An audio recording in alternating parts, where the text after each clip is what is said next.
Used to think love was supposed to be a safe place, like a home where you could rest without keeping one eye open.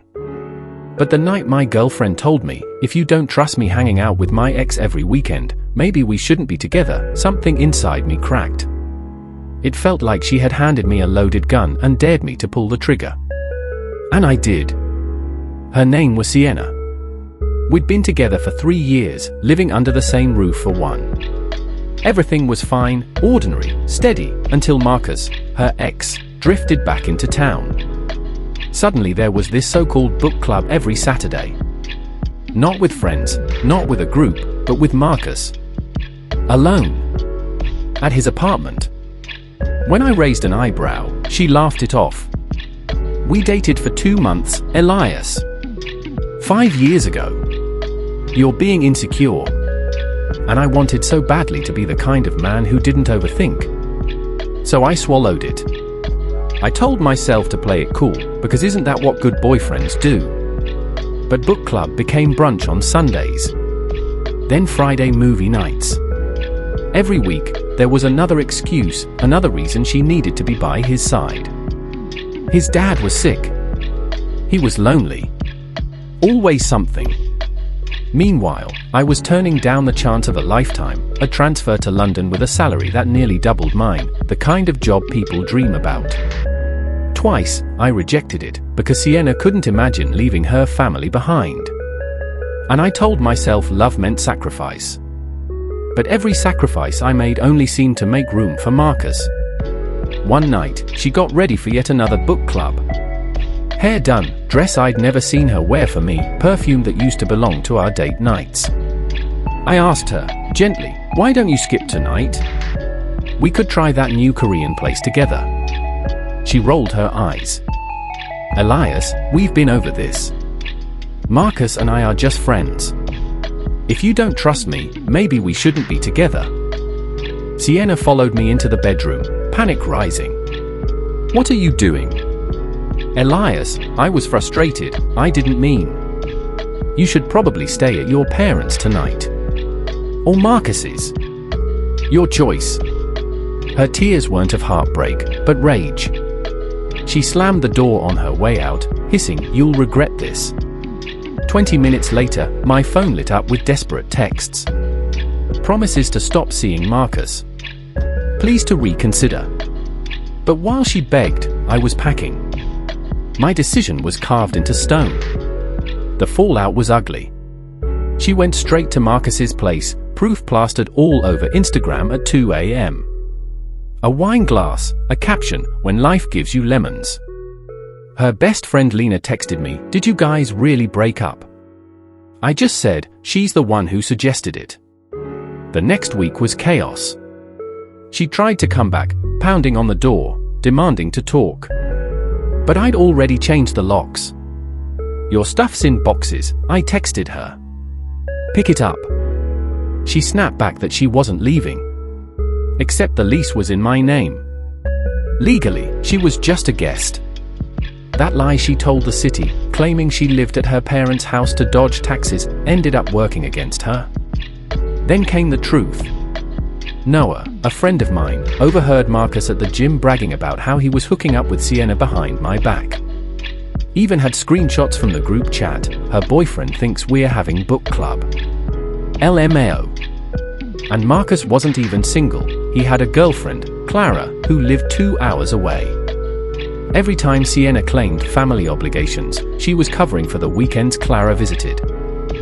I sent Sienna one word along with the screenshots, interesting. She called 17 times. I didn't answer. Instead, I booked my flight. The day I left, she showed up with her mother Marjorie and her sister Tara, staging some kind of intervention. "Sienna told us about your mental health crisis," Marjorie began softly. "What crisis?" I asked. This sudden move. It's clearly a cry for help. A 70% pay raise is a cry for help. I showed them the texts, the screenshots, the proof. The color drained from Marjorie's face. Sienna screamed, called me emotionally abusive, said I was spying. I wasn't. Truth just has a way of surfacing. By noon, I posted a picture, new adventure begins. London, here I come. She tried one last time. What are you doing this weekend? Can we talk? I replied with a selfie at the airport gate. She said, this isn't funny. I said, not trying to be funny. Board closes in 10 minutes. Then I turned off my phone. London was freedom. A flat overlooking the Thames. Work that finally excited me. For the first time in years, I felt alive. But Sienna wasn't done. She blasted me on social media, painting me as heartless. But the comments flipped on her. People remembered the posts from Marcus's couch. Clara, the real girlfriend, saw everything. She reached out, devastated. I gave her the proof. She dumped Marcus in spectacular fashion, uploading every dirty screenshot with the hashtag #bookclubmyass. Marcus tried calling me. Said I'd ruined his life. I told him, you ruined it yourself. Not my woman, not my problem. Then Sienna pulled the ultimate stunt. She flew to London. Waited outside my office for hours. I agreed to one coffee, public place. She looked wrecked. Told me she made a mistake, that she thought she could have both of us, that she assumed I'd always be there. And then, her trump card, I'm pregnant. I laughed. No, you're not. We haven't been together in months. Unless it's Marcus's. She broke down. Admitted she lied. She just wanted me to care. But I did care, for 3 years.